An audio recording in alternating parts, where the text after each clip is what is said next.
स्वागत है। और अब बात गेहूं की, जो जल्द सस्ता हो सकता है। फूड कॉर्पोरेशन ऑफ इंडिया की तीसरी नीलामी में 5 लाख मीट्रिक टन से ज्यादा गेहूं की बिक्री हुई है। ऐसे में बाजार में कंज्यूमर को कब से सस्ता गेहूं मिलना शुरू हो जाएगा, इस पर एफसीआई चेयरमैन अशोक कुमार मीणा से बातचीत की हमारे संवाददाता असीम मनचंदा ने। सर, तीसरा राउंड आपका नीलामी का खत्म हो गया, किस तरह का आपको इसके अंदर रिस्पांस मिला है? कब अगली नीलामी आप करने की तैयारी कर रहे हैं? उसमें कितना ऑक्शन होगा? हमारी जो तीसरी दौर की नीलामी थी वो बड़े अच्छी तरीके से हुई थी कल। उसमें 5 लाख मीट्रिक टन से ज़्यादा गेहूं बिक चुका है और चौथी नीलामी हम कल अनाउंस करने वाले हैं, जिसका ऑक्शन 1 तारीख को होगा। और कितना क्वांटिटी होगा इसके अंदर?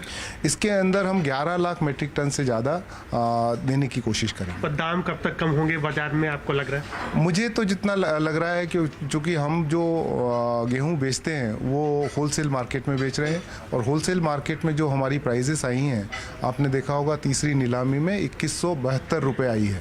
तो इसका मतलब है कि 2200 रुपये से दाम कम आ गए हैं अब होलसेल मार्केट। बफर स्टॉक को लेकर के कंफर्टेबल है आप? बिल्कुल, हम बफर स्टॉक से काफ़ी ज़्यादा मात्रा में स्टॉक एफसीआई के पास रहेगा।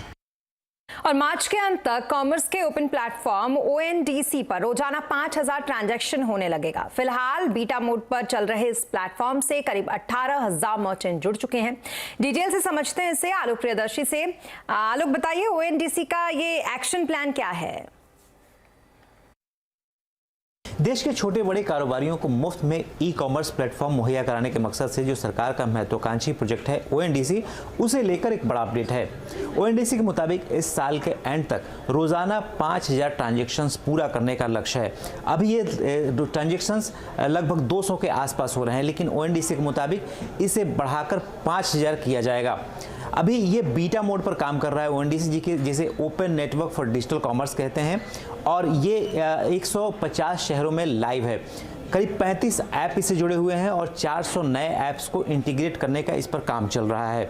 करीब 18,000 मर्चेंट इसके साथ जुड़े हुए हैं और दिनों दिन और ज़्यादा से ज़्यादा इससे मर्चेंट जुड़ रहे हैं, जो कि सरकार की तरफ से इस मुफ्त का जो ई कॉमर्स प्लेटफॉर्म है उसका फ़ायदा उठा सकेंगे और एक तरह से ई कॉमर्स कारोबार बिल्कुल बिना किसी डिस्क्रिमिनेशन के कर सकेंगे। अभी तक जो दुनिया में सबसे बड़ी दिक्कत ये हो रही है कि जो भी 42% ई कॉमर्स कारोबार है दुनिया का, उस पर सिर्फ 4 जो बड़े प्लेयर हैं, 4 जो बड़े ई कॉमर्स कंपनियाँ हैं वो काबिज हैं।